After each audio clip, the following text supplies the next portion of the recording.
जय माता की। आप सभी का हमारे YouTube चैनल जय माता की एक प्रार्थना में हार्दिक अभिनंदन है। जैसा कि हम जानते हैं कि हम यहाँ पर 9 देवियों की अमर कहानी की कथा को कर रहे हैं। उस कथा के अंतर्गत पिछले अध्यायों में हमने माँ नैना देवी और माँ चामुंडा देवी के बारे में जाना। आज हम माँ ज्वाला देवी की कथा को जानेंगे और सुनेंगे। यह धूमा देवी का स्थान माना गया है। इसकी मान्यता 51 शक्ति पीठों में सर्वोपरि है।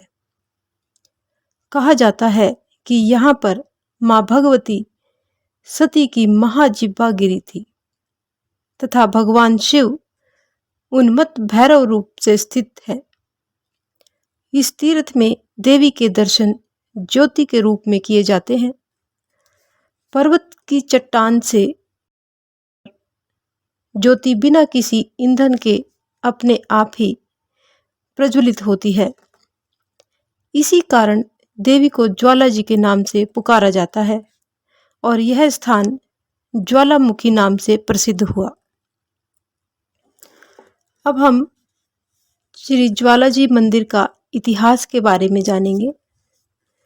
श्री ज्वाला जी मंदिर के निर्माण के विषय में एक दंत कथा प्रचलित है, जिसके अनुसार सतयुग में सम्राट भूमिचंद ने ऐसा अनुमान किया कि भगवती सती की जिह्वा भगवान विष्णु के धनुष से कटकर हिमालय के धौलीधार पर्वतों पर जाकर गिर गई।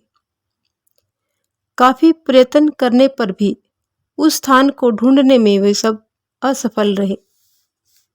तदुपरांत उन्होंने नगरकोट कांगड़ा में एक छोटा सा मंदिर माँ भगवती सती के नाम से बनवाया।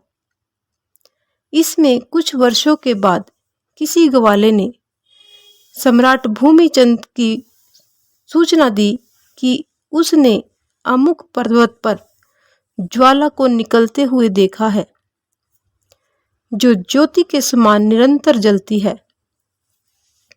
महाराज भूमिचंद्र जी ने स्वयं आकर उस स्थान के दर्शन किए और घोर वन में मंदिर का निर्माण किया। मंदिर में पूजा के लिए शाक द्वीप से भोजक जाति के 2 पवित्र ब्राह्मणों को लाकर यहाँ का पूजन अधिकार सौंपा गया।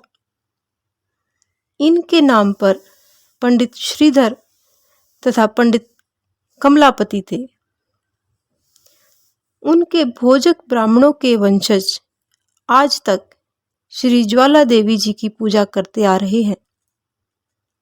महाराज के एक प्रसंग के अनुसार 5 पांडवों युधिष्ठिर, भीम, अर्जुन, नकुल और सहदेव ने ज्वाला जी की यात्रा की तथा मंदिर का जीर्णोद्धार करवाया। इसी आधार पर कई प्रकार की भेंटें यहाँ पर गाई जाती हैं, जिसमें से एक है पंजा पंजा पांडवा तेरा भवन बनाया और अर्जुन ने चंवर डुलाया।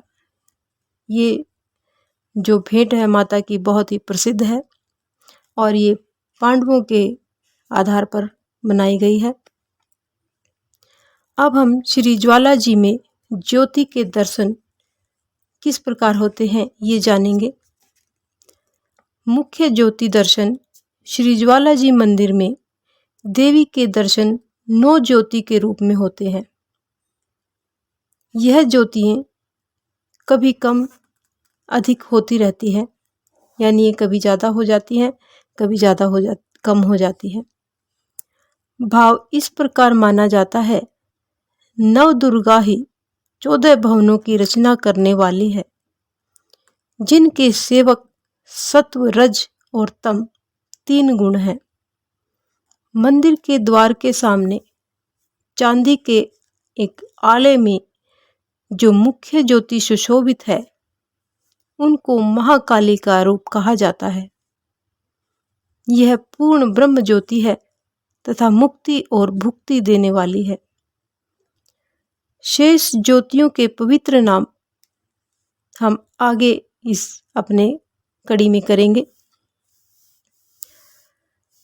हवन कुंड सहित पवित्र बहुत से यहाँ पर ज्योति के दर्शन होते हैं। तो सबसे पहले हम देखते हैं हवन कुंड। चांदी के जाला में सुशोभित, यानी एक चांदी का जाल सा एक बना हुआ है। उसमें मुख्य ज्योति का पवित्र नाम महाकाली है, जो मुक्ति और भुक्ति को देने वाली है।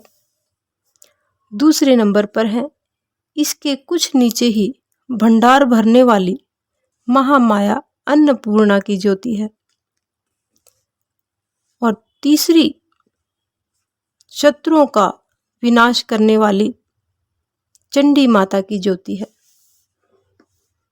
चौथी ज्योत समस्त व्याधियों का नाश करने वाली, यह ज्योति हिंगलाज भवानी के नाम से जानी जाती है।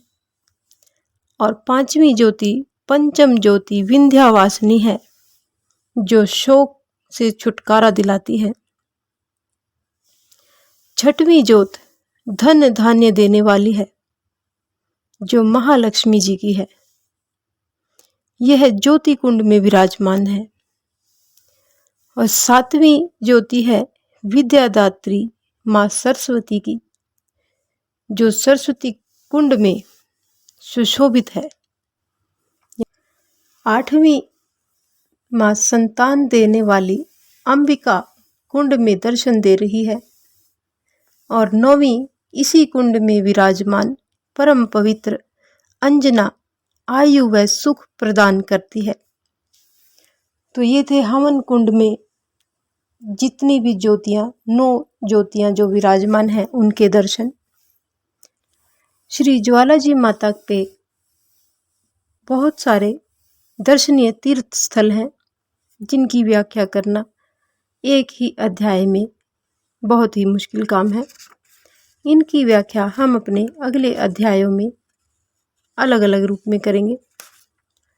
यहाँ पर संक्षिप्त में हम बता देते हैं कि यहाँ पर गोरख डिब्बी, सेजा भवन, श्री राधा कृष्ण जी का मंदिर, लाल शिवालय, सिद्ध नागार्जुन, अंबिकेश्वर देव और टेढ़ा मंदिर, ये यहाँ के प्रमुख दर्शनीय स्थल हैं। इनको विस्तार से हम अपने अगले अध्याय में जानेंगे। आज की हमारी ये कथा यहीं पर संपन्न होती है। अगली कथा के लिए हम अपने अगले अध्याय में इन सब का वर्णन करेंगे। यदि आपको हमारी ये कथा पसंद आए तो एक लाइक का बटन अवश्य दबाएं। इस प्रकार की और भी अन्य धार्मिक रोचक कथा कहानियों को जानने सुनने के लिए हमारे चैनल को लाइक करें, सब्सक्राइब करें और अपने मित्रों और प्रियजनों में आगे भी शेयर करते रहें। जय माता की।